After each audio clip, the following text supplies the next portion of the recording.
বন্ধুরা, Suvendu Das tutorial YouTube চ্যানেলে সকলকে স্বাগত জানাই। ষষ্ঠ শ্রেণীর মডেল অ্যাক্টিভিটি টাস্ক অঙ্কের সম্পূর্ণ উত্তর সহ আলোচনা করব জানুয়ারি 2022-এর নতুন টাস্ক। কি বলছে?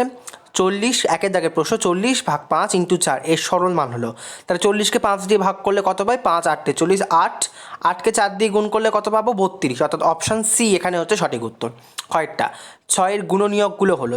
গুণনীয়ক বলতে কী বোঝায়? 6কে কী দিয়ে ভাগ করাতে। দেখো এখানে অপশান এ রয়েছে 6কে 6 দিয়ে ভাগ করা যায়, ঠিক আছে।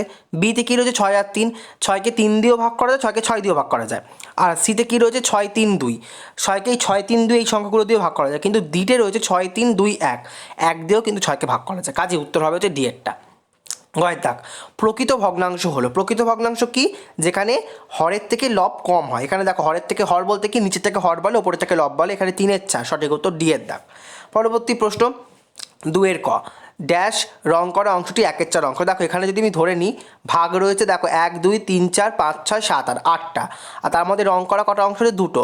2/8, 2কে যদি 8 দিয়ে আমরা ভাগ করি, 2 1 2, 2 4 8, 1-এর 4 পাই। তাহলে কি এটা সত্য? ক্ষয়েরটা 0.35 দশমিক ভগ্নাংশে 3-এর স্থানীয় মান 30, এটা কিন্তু একেবারে মিথ্যা। 5 জন রাজমিস্ত্রি একটি কাজ সম্পন্ন করতে 6 দিন সময় নেয়। একই কাজ করতে রাজমিস্ত্রির সংখ্যার সঙ্গে সময়ের সরল সম্পর্ক। দেখো জন বাড়লে, একটা বাড়িতে তোমার কাজ হচ্ছে, সেখানে যদি লোকজন বেড়ে যায় তাহলে কি হবে? কাজটা করার জন্য দিন সংখ্যা কি কমে যাবে? 6টা মিস্ত্রি কাজ করছে, যতদিন করবে। যদি মিস্ত্রি বাড়িয়ে দিই, আমরা 10টা মিস্ত্রি করে দিই, তাহলে কি করবে? দিন সংখ্যাটা কমে যাবে, 3 দিনে কাজটা শেষ হয়ে যাবে। তাহলে এটা কী সম্পর্ক? ব্যস্ত সম্পর্ক হতো। তাহলে এটা মিথ্যা। পরবর্তী প্রশ্ন 3-এর দাগের প্রশ্ন, 3-এর ক, মানের ঊর্ধ্বানুক্রমে সাজাও। অর্থাৎ ছোটো থেকে বড় সাজাতে বলে। যখন সব থেকে ছোটো কী রয়েছে? পূর্ণ সংখ্যা, মানে পয়েন্টের আগে দেখবে কোনটা বড় রয়েছে। পয়েন্টের আগে সব থেকে বড় রয়েছে 13 এবং সব থেকে ছোটো রয়েছে 1। তাহলে 1 প্রথমে হবে 1.33, তারপর হবে হচ্ছে 2.31, তারপর হবে হচ্ছে 11.3, তারপর হবে হচ্ছে 13.3। আর এটা হচ্ছে গ্রেটার দ্যানের চিহ্ন, যেটা মাঝখানে চিহ্নগুলো দেওয়া রয়েছে। পরবর্তী 262 সেমিকে মিটারে প্রকাশ করো। দেখো মিটারে প্রকাশ করতে গেলে সেমি থেকে মিটারে নিয়ে যেতে গেলে কী করতে হয়? ভাগ করতে হয়। তো ভাগ করলাম 100 দিয়ে। কেন 100 এলো? 1 ঘর যাওয়ার জন্য 10, 2 ঘর গেলে 20। দেখো সেমি থেকে ডেসিমি গেলে 10, আবার মিটার গেলে 100 হয়ে গেল। তাহলে 100 262কে ভাগ করলে উত্তর বেরোবে 2.62। তাহলে 262 সেমি ইকুয়াল টু 2.62 মিটার। এগুলো কিন্তু কোষে দেখাবে, যেরকম করে কোষে দেখানো রয়েছে। পরবর্তী অঙ্ক আমাদের কি বলছে? 8-এর 5 এই ভগ্নাংশটিকে ছবির সাহায্যে দেখাও। দেখো 8-এর 5কে আমরা সিম্পলি ভাগ করলে কি বেরোয়? 5 দিয়ে 8কে ভাগ করে 5 1 5, 5 থেকে 8 বিয়োগ করলে 3, 1 পূর্ণ 3-এর 5। তো একটা কি পূর্ণ সংখ্যা? তাহলে একটা পূর্ণ জন্য একটা ঘর রেখেছি, 1-এর জন্য 3-এর 5। মানে যদি আমি ধরে নিই 5 ভাগের মধ্যে 3 ভাগ, দেখো 5টা ভাগ করি, তার মধ্যে 3টে ভাগ আর কি দাগ টেনে দিয়েছি। এটা কি বলছে? মানে চিত্রের সাহায্যে দেখানো যেতে পারে এইভাবে। পরবর্তী অঙ্ক আমাদের চলে আসবো 4-এর দাগের প্রথম অঙ্ক। একটি ইঞ্জিনের চাকা, সামনের চাকার পরিধি 14 ডেসিমিটার এবং পিছনের চাকার পরিধি 35 ডেসিমিটার। কমপক্ষে কত পথ গেলে চাকা দুটি একই সঙ্গে পূর্ণবৃত্তাকার ঘোরা সম্পন্ন করবে? তো আমরা লিখে ফেলবো প্রথমে যেটা লেখা আছে, সামনের চাকার পরিধি 14 ডেসিমিটার এবং পিছনের চাকার পরিধি 35 ডেসিমিটার। এবার কী করবো? লসাগু করবো। 7 দিয়ে যাবে, 7 2 14, 7 5 35, উত্তর হবে হচ্ছে 70। তাহলে কমপক্ষে কোণ করবে 7 2 14, 14 5 70। কমপক্ষে 70 ডেসিমিটার পথ গেলে চাকা দুটি একই সঙ্গে পূর্ণ সংখ্যক ভাগ ঘোরা সম্পূর্ণ হবে। এখানে কমপক্ষের পর 70টা লিখতে আমি ভুলে গেছি, তোমরা একটু লিখে নেবে। কমপক্ষে 70 ডেসিমিটার পথ গেলে। ঠিক আছে, আমাদের লাস্ট অঙ্ক আজকের আর কি 4-এর দাগের ক্ষয়ের অঙ্ক। কি বলছে দেখে নেবো একবার।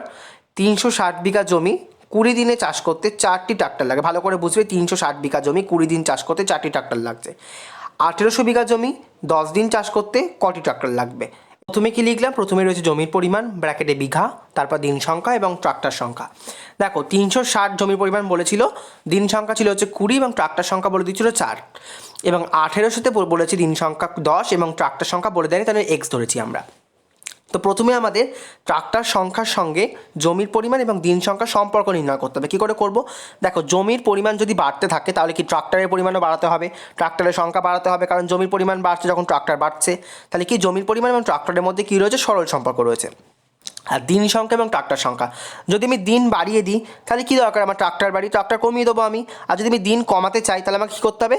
আমি মানে যে কাজটা 5 দিনে করতে হয় সেই কাজটা 2 দিনে করতে হবে। তাহলে কী করবো? ট্রাক্টরের পরিমাণটা বাড়িয়ে দেবো। তাহলে কী সম্পর্ক? ব্যস্ত সম্পর্ক। এবার আমরা আসবো কাটাকুটির দিকে। ব্যস্ত সম্পর্কে কী হয়? প্রথমে আমরা আসবো জমির পরিমাণ এবং ট্রাক্টরের মধ্যে। জমির পরিমাণ এবং ট্রাক্টরের মধ্যে সরল সম্পর্ক তখন উল্টে যায়। অর্থাৎ 4টা তো ওপরেই থাকবে, তার সাথে কী হবে? 1800টা ওপরে উঠে যাবে, 360টা নিচে চলে আসবে। আর দিন সংখ্যার সময় যেহেতু ব্যস্ত সম্পর্ক, তাই জন্য একই থাকবে, 20/10ই থাকবে। দেখো এখানে দেখো, স্ক্রিনে দেখতে পাবে, বুঝতে পারবে। 4টা ওপরে গেছে, 360টা ওপরে ছিল, ওখানে উল্টে নিচে চলে এসছে, 1800টা ওপরে চলে গেছে, আর 20/10ই রয়েছে। এবার প্লেন কাটাকুটি করলাম, প্রথমে 360-এর 0 আর 10-এর 0 কেটে দিলাম, দিয়ে 18-ওর পাশে দুটো শূন্য রয়েছে, দুটো শূন্য কেটে দিলাম। তাহলে 18কে 18, 18 দুগুণে 36, 2 দিয়ে 4 কাটলাম, 2 দুগুণে 4, 20কে 2 দিয়ে গুণ করলে 20 দুগুণে 40। তাহলে 1800 বিঘা জমি 10 দিন চাষ করতে গেলে 40টি ট্রাক্টর লাগবে। এই হচ্ছে মডেল অ্যাক্টিভিটি টাস্ক ক্লাস 6-এর জন্য পার্ট 1 2022-এর জানুয়ারি মাসে নতুন টাস্কের সম্পূর্ণ উত্তর সহ আলোচনা করা হলো। ধন্যবাদ।